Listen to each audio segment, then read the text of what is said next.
Hi viewers, welcome to Suman TV. బేసిక్గా IAS అన్న, IPS అన్న, సివిల్స్ అన్న చాలా చాలా ఇంపార్టెంట్. ఎందుకంటే ఇవి అందరినీ ద్రాక్ష లాంటిది అంటారు. నిజంగానే ఈ ఐఏఎస్ ఐపీఎస్ అవ్వాలి అంటే టాప్ స్కూల్స్ నుంచో, లేకపోతే టాప్ కాలేజెస్ నుంచో, టాప్ అకాడమీస్ నుంచో వస్తేనే ఈ ఐఏఎస్ ఐపీఎస్ అవుతారా? నిజంగానే వీళ్ళు 12 to 15 అవర్స్ చదవాలా? వీళ్ళ ఫోకస్ అంతా కూడా ఎప్పుడు ఆ ప్రిపరేషన్ మీదే ఉండాలా? ఈ ఐఏఎస్ ఐపీఎస్ అంటేనే అదొక వేరే లెవెలా అనే థాట్ చాలా మందిలో ఉంటుంది. బట్ ఈరోజు నాతో పాటు ఉన్న ఈ తోట శరత్ చంద్ర గారు మద్రాసులోని ఐఐటి చేసి ఇక్కడ ఐఏఎస్ అకాడమీ కూడా ఏపీ తెలంగాణలో అంటే విజయవాడ, హైదరాబాద్లో కూడా కోర్సెస్ ఇస్తున్నారు. ఐ థింక్ అసలు 100+ పైన ఐఏఎస్ ఆఫీసర్స్ని స్టూడెంట్స్ని రెడీ చేశారు. అసలు ఈ ప్రాముఖ్యత ఏంటి? ఈ కోర్సెస్ యొక్క ప్రాముఖ్యత ఏంటి? అంత ఇంపార్టెన్స్ ఏముంటుంది? అసలు నిజంగానే ఈ 100 స్టూడెంట్స్ యొక్క మెంటాలిటీస్ ఎలా ఉంటాయి? కామన్ థింగ్స్ ఏవైనా ఉన్నాయా? ఇవన్నీ డీటెయిల్స్ మరి తెలుసుకోవాలి అంటే ఫౌండర్ అండ్ డైరెక్టర్ శరత్ చంద్ర గారితో మాట్లాడి తెలుసుకుందాం. Hello sir. నమస్తే మేడం. నమస్తే అండి.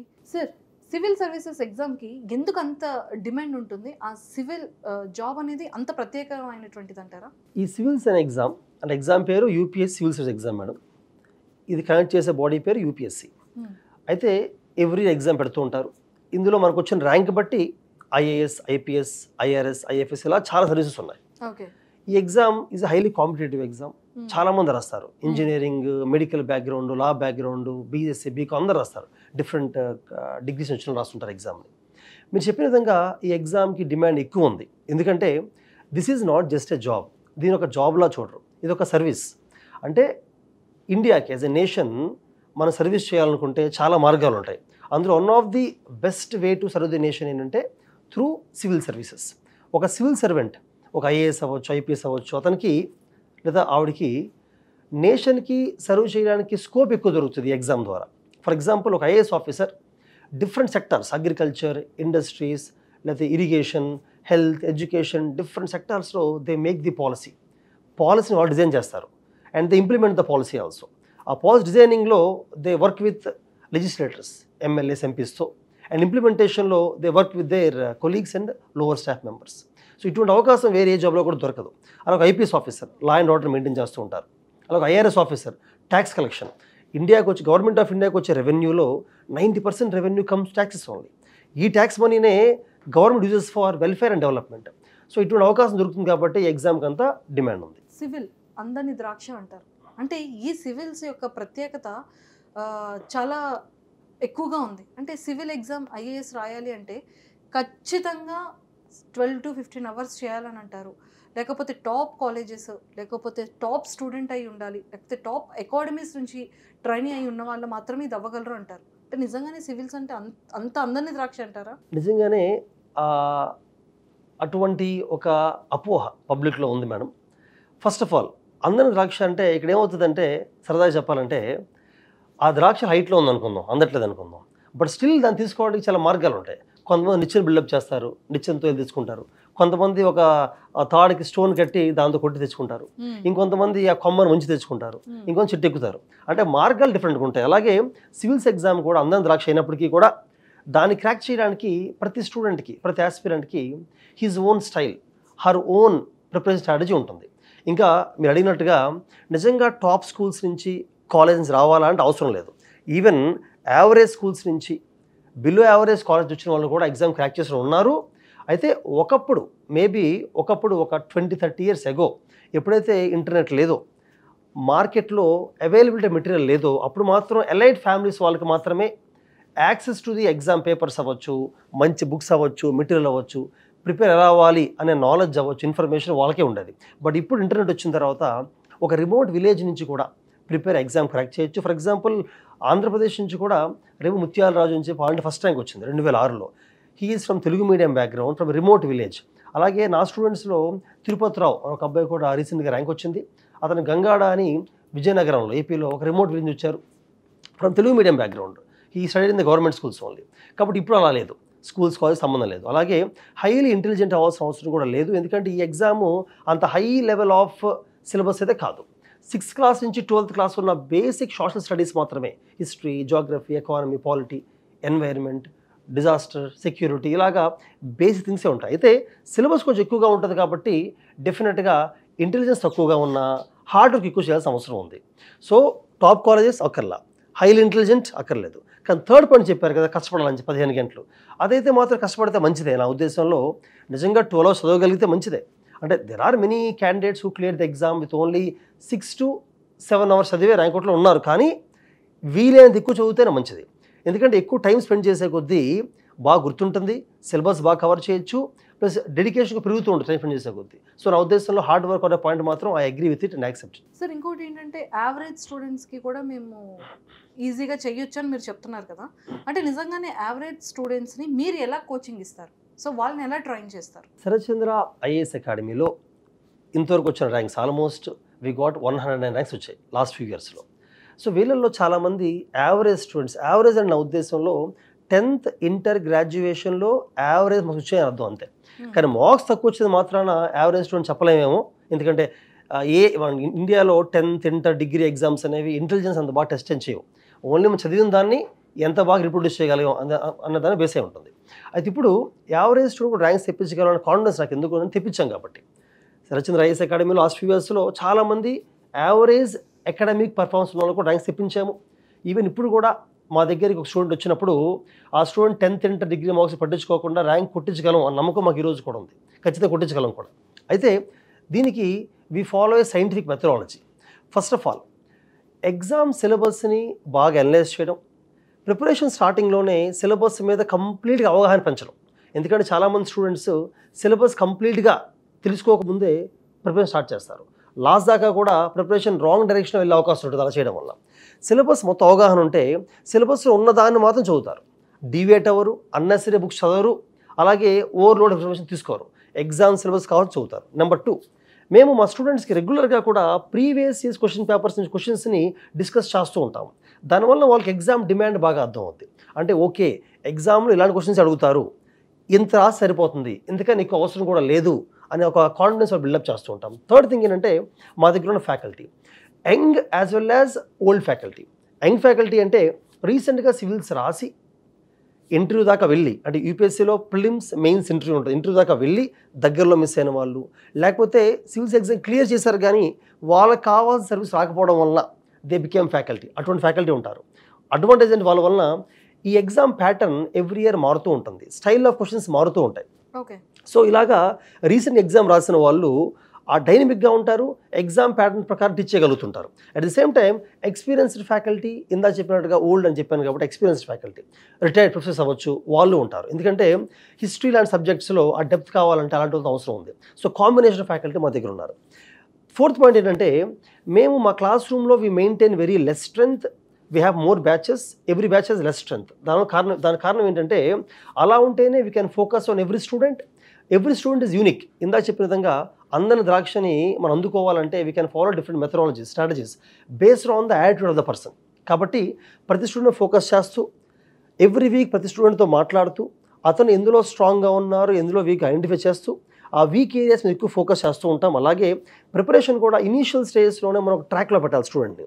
అంటే వాళ్ళు చదివే విధానం, కొంతమంది స్లోగా చదువుతుంటారు, వాళ్ళకి మనం ఎక్స్ప్లెయిన్ చేస్తాం ఏవి స్కిప్ చేయాలి, ఏవి చదవాలి, ఏవి అండర్లైన్ చేసుకోవాలి, ప్రతి పాయింట్ గుర్తు అవసరం లేదు. ఇలా ఇనీషియల్ స్టేజ్ చెప్తూ ఉండడం వలన వితిన్ 2-3 monthsలో they follow on the groove, follow on the track and they go naturally. Excellent. అది పర్సనల్ మెంటర్షిప్ అంటూ ఉంటాం మేము. ఇంకొకటి మేము పెట్టే ఎగ్జామ్స్, మేము డైలీ, వీక్లీ, మంత్లీ ఎగ్జామ్స్ పెడుతూ ఉండడం వల్ల రివిజన్ బాగా ప్రాక్టీస్ అయ్యి నేను ఇందా చెప్పిన విధంగా ఎగ్జామ్ సిలబస్ ఎక్కువ ఉంటుంది, హ్యూజ్ సిలబస్ ఉంటుంది. సో మల్టిపుల్ రివిజన్స్ చేయడం వల్ల, డైలీ, వీక్లీ, మంత్ చేయడం వల్ల ఎగ్జామ్కి వెళ్ళేసరికి ఏది మర్చిపోకుండా ఉంటారు. They can write exam better, అంటే ఉన్న ఇన్ఫర్మేషన్ మొత్తాన్ని కూడా they can produce in the examination. అలాగే మా దగ్గర ఆర్ని టీమ్ ఉంటుంది, స్ట్రాంగ్ ఆర్ని టీమ్. శరత్చంద్ర ఐఏఎస్ అకాడమీలో రైట్ ఫ్రమ్ ద బిగినింగ్ నుంచి కూడా I focused on research and development team. ఒక లార్జ్ టీమ్ ఉంటుంది. వాళ్ళు ఏం చేస్తారంటే స్టూడెంట్స్కి ఇన్ఫర్మేషన్ మెటీరియల్ తయారు చేస్తూ ఉండడం, క్వశ్చన్ పేపర్స్ని ఎవ్రీ ఇయర్ ఎగ్జామ్ ప్యాటర్న్ మారుతూ ఉంటుంది కాబట్టి ఆ ప్యాటర్న్కి అనుగుణంగా క్వశ్చన్స్ తయారు చేస్తూ ఉండడం ఫర్ బోత్ డైలీ, వీక్లీ ఎగ్జామ్స్కి, ప్రిలిమ్స్ అండ్ మెయిన్స్ ఎగ్జామ్స్ తయారు చేస్తుంటారు. అలాగే కరెంట్ అఫైర్స్, ఈ ఎగ్జామ్లో current affairs plays crucial role అనమాట. కరెంట్ అఫైర్స్ అంటే they have to read news పేపర్స్ చదవాలి, మ్యాగజైన్స్ చదవాలి, న్యూస్ ఫాలో అవ్వాలి, and there is overloading information the market. కాబట్టి మనం కన్సైజ్ చేసి, కన్సాలిడేట్ చేసి ఎంతవరకు ఎగ్జామ్కి ఇంపార్టెంటో అంతవరకు మాత్రమే కరెంట్ అఫైర్స్ తయారు చేస్తుంటారు మా టీం. దాని నుంచి చదువు సరిపోతుంది వాళ్ళకి. సో ఇటువంటి ఆల్టర్నేటివ్ ఉండడం వలన మా మెటీరియల్ కానీ, ఎగ్జామ్స్ కానీ, అసైన్మెంట్స్ కానీ, కరెంట్ అఫైర్స్ కానీ చాలా స్పెసిఫిక్గా ఉంటాయి. అందుకనే మా మెటీరియల్ మార్కెట్లో కూడా it became famous because of alternative only, thanks to them. Average స్టూడెంట్కి ర్యాంక్ రావాలి అంటే ఆ స్టూడెంట్ లెవెల్ ఎంతవరకు ఉందో ఆ లెవెల్కి మించి మన ప్రిపరేషన్ స్టార్ట్ చేయకూడదు. ఏ సబ్జెక్ట్లో అయినా బేసిక్స్ చదువుకుంటూ అందులో కాన్ఫిడెన్స్ బిల్డప్ చేసుకొని నాకు ర్యాంక్ కొట్టగల నమ్మకం వచ్చిన తర్వాతే ముందుకు వెళ్తూ ఉండాలి. ఇంకొకటి, అంత ముందు సంవత్సరాల్లో మాకు వచ్చిన ర్యాంకర్స్ ఎవరైతే ఉన్నారో అందులో యావరేజ్ స్టూడెంట్స్ ఎవరైతే ర్యాంక్స్ కొట్టారో వాళ్ళతో రెగ్యులర్గా మేము గెస్ట్ లెక్చర్స్ ఇప్పిస్తూ ఉంటాం. ఎందుకంటే వాళ్ళు వచ్చి స్టూడెంట్స్ చెప్తుంటారు వాళ్ళు ఎలా చదివారు, ఏ బుక్స్ ఎక్కువ ఫోకస్ చేశారు, వెయిట్ని వదిలేశారు. ఈ ఎగ్జామ్లో వెయిట్ని చదివారు అనడం కన్నా వెయిట్ని వదిలేశారు ఇంపార్టెంట్. అండ్ మార్కెట్లో లాట్ ఇన్ఫర్మేషన్ చాలా మెటీరియల్ ఉంటుంది, చాలా వదిలేయాలి. మనం వదిలేసి తక్కువ బుక్స్ చదివి రివైజ్ చేయాలి. సో దాని మీద ఫోకస్ చేయడం వల్లనే మేము యావరేజ్ స్టూడెంట్స్తో ర్యాంక్ కొట్టించగలుగుతాం. Excellent sir. ఇప్పటివరకు అయితే చాలా బాగుంది. అంటే మీ ఇన్స్టిట్యూట్లో ఆల్మోస్ట్ 100 స్టూడెంట్స్ పైన ర్యాంక్స్ తెప్పించగలిగారు అంటే అది మామూలు విషయం కాదు. ఐఏఎస్ అందులో అంటే ఎంత కష్టపడతారో, లేకపోతే వాళ్ళు ఎంత షార్ప్ బ్రెయిన్ ఉండాలో అనేది మనందరికీ తెలిసిందే. సో మరి ఈ 100 పైన ర్యాంక్స్ తెప్పించగలిగే క్యాపబిలిటీ ఉన్న మరి మీరు ఈ 100 పీపుల్ని చాలా అబ్జర్వ్ చేసే ఉండుంటారు, చాలా స్టడీ చేసే ఉంటారు. అంటే వీళ్ళ మెంటాలిటీస్ ఎలా ఉంటుంది, అంటే కామన్గా వీళ్ళ థాట్స్ అందరివి ఒకేలా ఉంటాయా, అంటే వీళ్ళ వే ఆఫ్ థింకింగ్ కానివ్వచ్చు, వీళ్ళ షార్ప్నెస్ కానివ్వచ్చు, ఈ 100 పీపుల్ది ఎలా ఉంటుంది? మీరు అడిగినట్టుగా మంచి క్వశ్చన్ అడిగారు. ఎందుకంటే ర్యాంకర్స్ అందరూ ఒకేలా ఉంటారా అని డౌట్ ఉంటుంది చాలా మంది. నిజంగా సార్, టాప్ ర్యాంకర్స్ అందరూ నిజంగానే 12 to 15 అవర్స్ చదివేస్తారా? వాళ్ళ ఫోకస్ అంతా ఎడ్యుకేషన్ మీద ఉంటుందా? వాళ్ళు నిజంగానే ఫోన్ యూజ్ చేయరా? వాళ్ళు పడుకునేటప్పుడు కూడా వీటి గురించి ఆలోచిస్తుంటారా? వాళ్ళకి ఈ బుక్ ఆ 4 గోడల మధ్య ఉన్న ప్రపంచం తప్ప బయట ప్రపంచంలోకి వెళ్ళరా? సినిమాలు చూడరా? ఫోన్ యూజ్ చేయరా? వాళ్ళు తినేది ఏ ఫుడ్ ఉంటుంది? ఇలాంటి చాలా డౌట్స్ ఉంటూనే ఉంటాయి. నాకు కూడా అదే డౌట్ ఉంది. ఓకే మేడం, ఇప్పుడు నేను ఈ లాస్ట్ ఫ్యూ ఇయర్స్లో చాలామంది కోచింగ్ తీసుకున్నారు. అందులో 109 మెంబర్స్ ర్యాంక్స్ సాధించగలిగారు. డెఫినెట్గా కొంతమంది మిస్ అయ్యారు కూడా, ర్యాంక్ కొట్టడం మిస్ అయ్యారు. అందులో మంచి స్టూడెంట్స్ కూడా మిస్ అయ్యారు. బట్ ఆ మిస్ అయిన వాళ్ళు సివిల్స్ ఎగ్జామ్ మిస్ అయినప్పటికీ కూడా స్టేట్ గవర్నమెంట్ గ్రూప్ 1 సక్సెస్ అయ్యారు. గ్రూప్ 1లో కూడా మాకు చాలా ర్యాంక్స్ వచ్చాయి. Almost 30% UPSC group 1 ranks came from our institute only. వీళ్ళందరూ కూడా సివిల్స్ ప్రిపేర్ అయ్యి మిస్ అయ్యి గ్రూప్ 1 ర్యాంక్ క్రాక్ చేయగలిగారు. అలాగే గ్రూప్ 2 క్లియర్ చేసే చాలామంది. ఇంకొంతమంది సివిల్స్ మిస్ అయిన వాళ్ళు ఈపీఎఫ్, సిఏపిఎఫ్, ఆర్బీఐ, సెబీ లాంటి మంచి సెంట్రల్ గవర్నమెంట్ జాబ్స్ కూడా సాధించారు. అయితే కమింగ్ బ్యాక్, ఎలా మీరు అన్నట్టుగా కామన్ క్వాలిటీస్ ఏంటి అంటే నేను అబ్జర్వ్ చేసింది ఏంటంటే మా ఇన్స్టిట్యూట్ నుంచి ర్యాంక్స్ వచ్చిన అందరు స్టూడెంట్స్కి వాళ్ళతోనే పాటు జనరల్గా అవుట్ సైడ్ కూడా ర్యాంక్స్ వచ్చిన స్టూడెంట్ అబ్జర్వ్ చేస్తే నాకు తెలిసింది ఏంటంటే there are only two common qualities. Number 1, dedicated. అంటే వాళ్ళు ప్రిపరేషన్ ఉన్నంతకాలం కూడా ర్యాంక్ ఎలాగైనా కొట్టాలని చెప్పి దాని మీదే ఫోకస్ చేస్తారు. Dedication important. Number 2, flexibility. అంటే వాళ్ళ ప్రిపరేషన్ స్టైల్ని వాళ్ళు మార్చుకోగలుగుతూ ఉంటారు. చాలా తక్కువ మందికి ఈ ఫ్లెక్సిబిలిటీ ఉంటుంది. ఎక్కువ మంది ఎలా ఉంటారంటే చిన్నప్పటి నుంచి ఎలా చదువుతున్నారో అదే ధోరణిలో చదువుకుని వెళ్ళిపోతుంటారు. ఫర్ ఎగ్జాంపుల్, కొంతమందికి ఆన్సర్స్ ఎక్కువ రాసే అలవాటు ఉండదు, వాళ్ళకి బుక్స్ చదవడమే ఇష్టం. కానీ ఈ ఎగ్జామ్ ర్యాంక్ కొట్టాలంటే ఆన్సర్ ఎక్కువ రాయాలి. ఈవెన్ మా అకాడమీలో కూడా ఎవ్రీ వీక్ మేము అయిన సిలబస్ మీద ఆన్సర్ రైటింగ్ ప్రాక్టీస్ చేస్తూ ఉంటాం. ఎందుకంటే ఒక క్వశ్చన్కి ఆన్సర్ రాసినప్పుడు, ఫర్ ఎగ్జాంపుల్ ఉమెన్ ఉన్నారు అనుకుందాం, the question is on women సొసైటీలో. ఉమెన్ ఎంపవర్మెంట్ అనేది ఇండియాలో జరుగుతుందా లేదా అని క్వశ్చన్ అనుకుందాం. దానికి వాళ్ళు సోషల్ యాంగిల్ రాయాలి. అంటే డౌరీ ఎంతవరకు ప్రివాలెంట్గా ఉంది, ప్యాట్రియార్కీ ఎలా ఉంది ఇంకా ఇండియాలో. అలాగే ఎకనామిక్స్ యాంగిల్ రాయాలి, ఎకానమీ యాంగిల్. అంటే ఉమెన్ ఎంప్లాయ్మెంట్ ఎలా ఉంది, వాళ్ళ రెవెన్యూ ఎలా ఉంది, ప్రాపర్టీ రైట్స్ ఎలా ఉన్నా రాయాలి.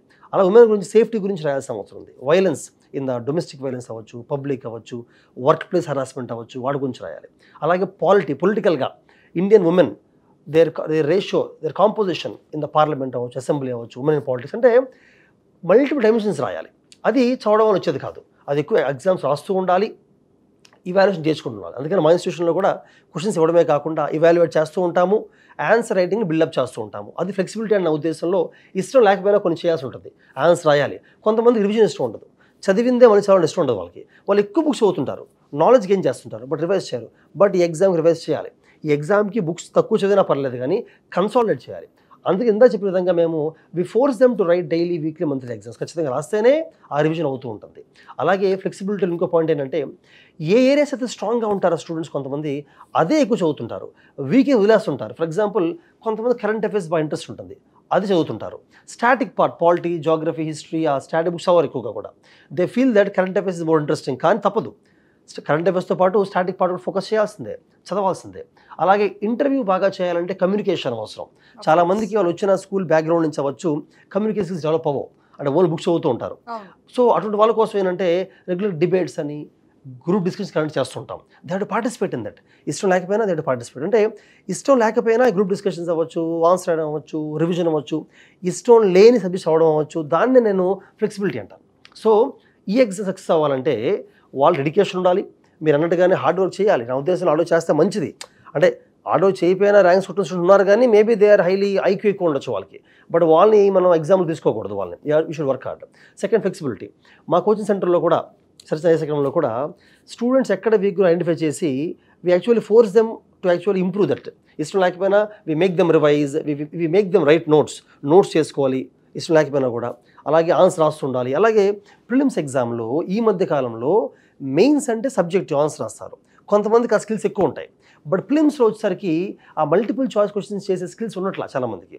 అందులో ఎగ్జామ్ ప్యాటర్న్ మారింది. ఎగ్జామ్కి ఆన్సర్ అంటే క్వశ్చన్కి ఆన్సర్ ఎగ్జామ్ తిరిగిపోయినా గెస్ చేసేలాగా ప్రాక్టీస్ చేయాలి. So we make them practice more MCQs, how to eliminate the questions. అటువంటి స్కిల్స్ ప్రిలిమ్స్లో ఆబ్జెక్టివ్ స్కిల్స్, మెయిన్స్లో ఆన్సర్ రైటింగ్ స్కిల్స్.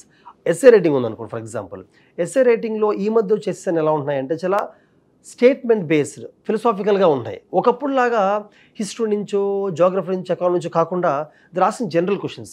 అవి రాయాలంటే వేరే స్కిల్ ఉండాలి, అది చదవడం వల్ల వచ్చేది కాదు. ఎస్ఎస్సి ఎక్కువ రాయాలి. మా ఫ్యాకల్టీ కూడా ఎస్ఎస్సి ఎక్కువ ఇస్తూ ఉంటారు, రాయిస్తూ ఉంటారు, ఇవాల్యుయేషన్ చేస్తూ ఉంటారు. సో ఈ స్కిల్స్ అన్నీ కూడా డెవలప్ అవ్వాలంటే ఇట్ టేక్స్ 1.5 ఈ టైం పడుతుంది. యావరేజ్ స్టూడెంట్ కూడా ఈ ట్రాక్లో వెళ్తే ర్యాంక్ ఖచ్చితంగా వస్తుంది. మేమేంటంటే as a coaching centre only క్లాసులు చెప్పి సిలబస్ ఫినిష్ చేసి కోచింగ్ అయిపోయింది అని చెప్పడం వల్ల లాభం ఉండదు. అలా అయితే ఓన్లీ టాపర్స్ మీద ర్యాంక్ కొట్టగలుగుతారు. కానీ యావరేజ్ స్టూడెంట్స్ ర్యాంక్ కొట్టాలంటే కోచింగ్తో పాటు నేను చెప్పిన విధంగా పర్సనల్ మెంటర్షిప్ అవ్వడం, రెగ్యులర్ కౌన్సిలింగ్ అవ్వడం, ఎగ్జామ్స్ పెట్టడం అవ్వడం, రివిజన్ చేయించడం అవ్వచ్చు, ఎస్ఎస్ ఎక్కువ రాయించడం అవ్వచ్చు, కమ్యూనికేషన్ డెవలప్ చేయడం అవ్వచ్చు, నోట్స్ మనం తయారు చేయడం అవ్వచ్చు, మన R&D టీం తయారు చేసిన మెటీరియల్ రిఫర్ చేయడం అవ్వచ్చు. ఇవన్నీ కూడా ఉండడం వల్లనే ఐఎమ్ వెరీ కాన్ఫిడెంట్ ఒక యావరేజ్ స్టూడెంట్ ర్యాంక్ కొట్టించగలన కాన్ఫిడెన్స్ ఉంది. అలా కొట్టించాం కూడా. సో నాకైతే చాలా బాగా నచ్చింది సార్. అంటే ఒక స్టూడెంట్ని మనం ఎలా రెడీ చేయొచ్చు, యావరేజ్ స్టూడెంట్ని కూడా సివిల్స్ ఎలా చేయొచ్చు, నిజంగానే వాళ్ళకి స్ట్రెస్ లెవెల్స్ లేకుండా ఎంత క్లీన్గా మనం సబ్జెక్ట్ని ఇంజెక్ట్ చేయొచ్చు అనేది చాలా బ్యూటిఫుల్గా ఎక్స్ప్లెయిన్ చేశారు. అంటే మీరు ఇక్కడ ఎంత ప్రాపర్గా చెప్తున్నారు అంటే ఆన్ బోర్డ్, అంటే స్టూడెంట్స్ ఆన్ లైవ్కి వచ్చేటప్పటికి వాళ్ళని ఎంత బాగా టీచ్ చేస్తారు అనేది కూడా నాకు ఒక క్లారిటీ వచ్చేసింది. Thank you sir, thank you so much and all the very best. Thank you ma'am, thank you. మరి చూసారు కదా civil students, lot of people ఏంటంటే సివిల్స్ కోర్స్ చేయాలి, IAS IPS ఇలా అవ్వాలి అని చెప్పి చాలా మందికి ఒక గోల్ ఉంటుంది. నిజంగానే ఎలాంటి అకాడమీకి వెళ్ళాలి, మనం ఎక్కడ చూస్ చేసుకుంటే బాగుంటుంది, ఎక్కడ కోర్సెస్ నేర్చుకోవాలి, ఎక్కడ ప్రాపర్గా ఉంటుంది అనేది చాలా ఎక్కువగా చూస్తూ ఉంటారు, గూగుల్లో రివ్యూస్ చూస్తూ ఉంటారు. బట్ సీరియస్లీ నేనైతే ఒక బ్యూటిఫుల్, ఒక మంచి సజెషన్ ఇవ్వగలుగుతున్నాను. శరత్ చంద్ర IAS అకాడమీని అయితే నేను 100% ప్రిఫర్ చేస్తున్నాను. ఎందుకంటే ఎక్కడైనా సరే వెళ్తే ఖచ్చితంగా లాట్ ఆఫ్ స్టూడెంట్స్ ఉంటారు. నిజంగానే ఎక్కువ మంది పీపుల్ దగ్గర వాళ్ళు డౌట్స్ చెప్పలేరు, క్లారిఫై ఉండదు, వాళ్ళు అడగాలన్నా కూడా మొగమాటంతో అడగలేకుండా ఉంటారు. బట్ అలా కాకుండా శరత్ చంద్ర గారి ఇన్స్టిట్యూట్కి వెళ్ళండి. నిజంగానే చాలా ప్రాపర్ ఎడ్యుకేషన్ని మంచి టైంతోని, లిమిటెడ్ టైంలోనే, ఎలాంటి స్ట్రెస్ లేకుండా చాలా క్లియర్గా, చాలా క్లీన్గా కోర్సెస్ నేర్చుకోండి. 100 స్టూడెంట్స్ అబోవ్ ర్యాంక్స్ తెప్పించగలిగారు అంటే మనం ఏమాత్రం చెప్పండి. నాలాంటి యావరేజ్ స్టూడెంట్స్ దగ్గర నుంచి మీలాంటి టాలెంట్ ఉన్న స్టూడెంట్స్ వరకు ఎవరైనా సరే ర్యాంక్ తెచ్చుకోవాలి అనుకుంటే ఖచ్చితంగా శరత్ చంద్ర IAS ఇన్స్టిట్యూట్కి ఖచ్చితంగా వెళ్ళాల్సిందే. సో మీరు కనుక వెళ్ళాలి అనుకుంటున్నారా, సో కింద స్క్రోల్ అవుతున్న కాంటాక్ట్ నెంబర్కి ఇప్పుడే కాంటాక్ట్ అవ్వండి, డీటెయిల్స్ తెలుసుకోండి, వెళ్ళండి, జాయిన్ అవ్వండి, సూపర్ ర్యాంక్ తెచ్చుకోండి. All the very best.